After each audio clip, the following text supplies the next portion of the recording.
And so, as for myself, my security team told me, boss, we got to get the fuck out of here because I received death threats. You guys don't know this. I received death threats throughout the whole week, and they just said it was simply too dangerous, so we got out of there. And plus, Eric Gomez, who is my president, who was right there, front and center with Ryan Garcia, so there was no issue. Oscar De La Hoya is at it again, this time on the verge of losing his prized possession fighter in Ryan Garcia.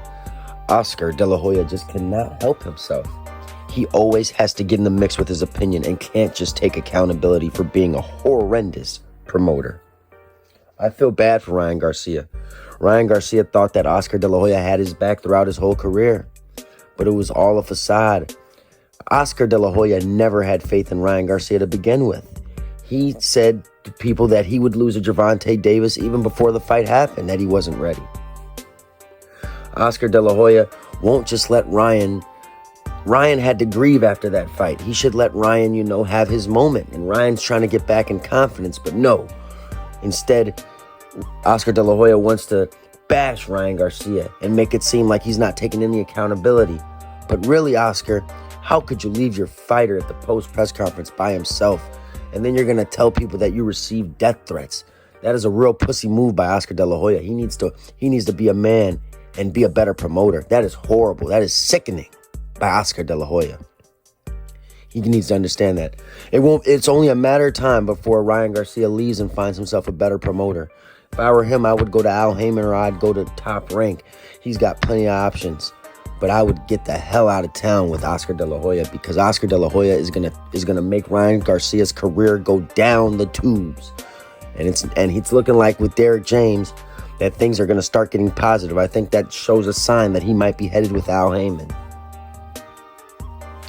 Oscar De La Hoya is just the worst promoter of all time. I mean, we have to talk about how he is the worst promoter of all time and how he's going to lose Ryan Garcia. Ryan Garcia has made it clear who he wants to fight. He wants to fight Pitbull Cruz, Teofimo Lopez, or Roland Romero. He doesn't want to have to do what Oscar is saying. And Oscar needs to stay out of the BS and just let Ryan do what he wants to do.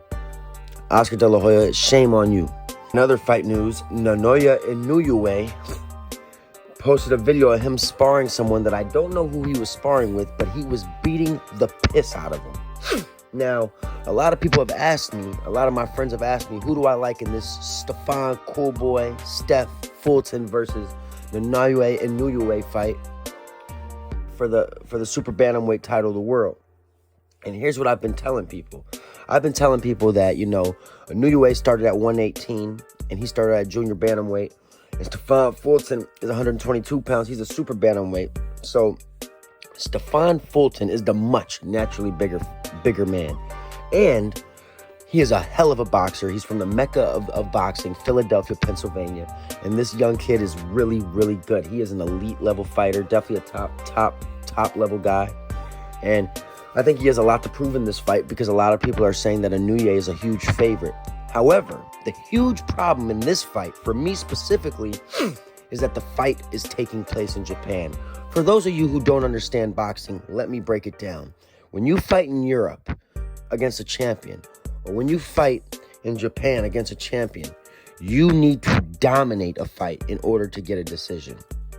Because I'm telling you right now, if this is a relatively close fight, a relatively competitive fight, they will give the decision to Inoue. However, I think Stefan Fulton's going to have to win 8 to 9, maybe even 10 rounds to get the decision. And I've been telling people, I think it's going to be a back and forth battle. I do think Stefan Fulton's going to have a great night, and I think he's actually going to get the better of Inoue. However, I still think it'll be a close enough fight that they will find a way to rob my cool boy Steph. And I'm hoping I'm wrong because I picked Steph to win, but then I had to retract my statement and think, well, they might rob the kid because it's in Japan.